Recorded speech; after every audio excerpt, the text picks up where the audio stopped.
Alien Stole My L-Wedge. Written and narrated by William Reilly. Introduction.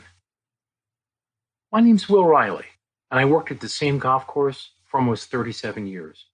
It was my family's course. As a way to promote golf locally, I worked for the Philadelphia Golfer for free, and I would write an article every month. These stories are some of the best stories I wrote, the ones I like the most. Also, these are the only ones really fit to print or tell in an audiobook. These stories are all true, with a little slight embellishment here and there. I hope you enjoy these stories, and I hope they entertain you.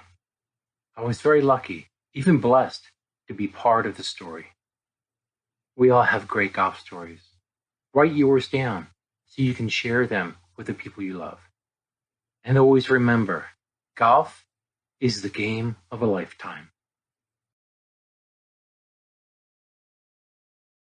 Sweet and Sour Duck. I've been working with kids, teaching them golf actually, for 40 years. I started teaching kids when I was 15 years old enough to be taught. But my dad, a PGA member, would have to do other things, so I would get to teach the junior clinic that day. In that time, I've compiled many stories of kids just being kids. But perhaps the most surreal story came at Island Green Golf Club during the Kids on the Hill camp in 2005. The Kids on the Hill golf camp was started by Jim Sykes, who was the executive director of the Golf Association of Philadelphia for 25 years.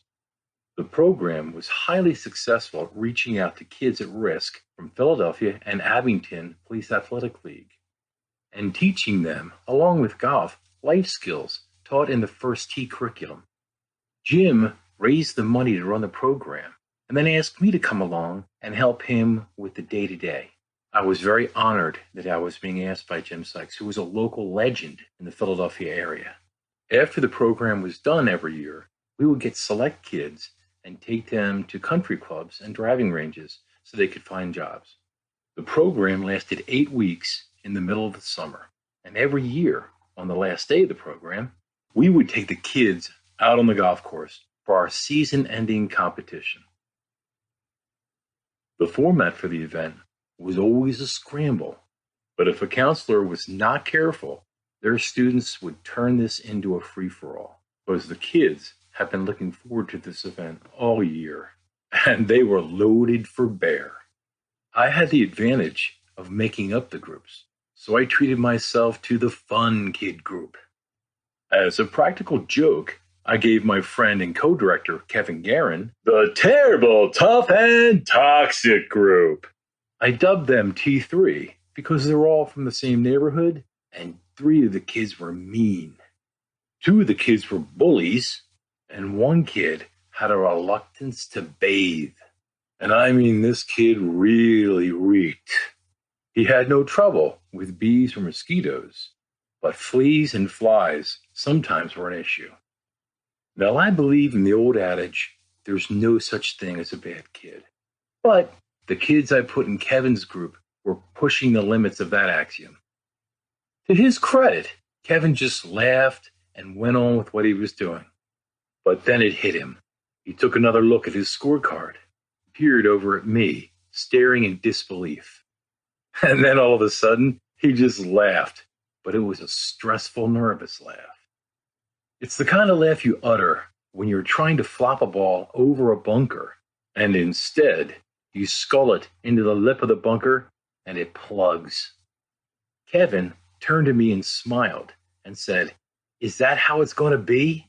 I smiled back and said, "Bring it on, big boy." He realized he couldn't make a big deal about the pairing because the teams were getting announced, and it's not good manners to complain about your team when they're yelling at you at the top of their voices, saying, "Hey, let's go, coach." To burden Kevin with his team was actually a great compliment. I gave Kevin the bad kids because I knew he could handle them.